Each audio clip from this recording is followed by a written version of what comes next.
Like the Orlando shooting are becoming more common in our nation, and more kids are exposed to them. So how do you talk to your kids about these kinds of events?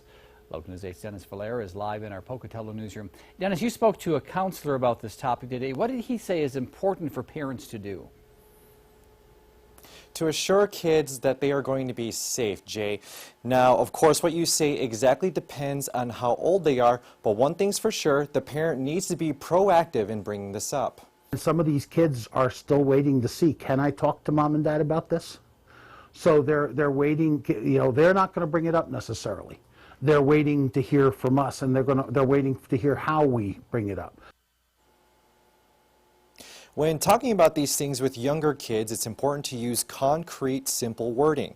For this case, a bad man shot and killed people. The same applies for older kids, which Condren says is older than 5th grade.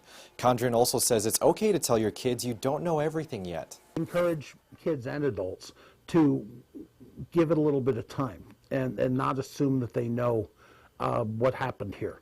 Because the FBI still doesn't know what happened here. They're still working on it. So it's kind of silly for us to, from thousands of miles away, think that we do.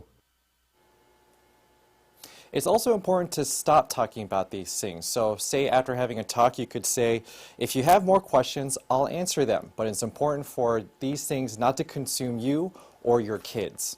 Live in the Pocatello newsroom, I'm Dennis Valera.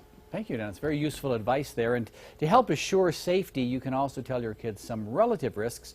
For example, you're more likely to become president than to be involved in one of these kinds of events. In the aftermath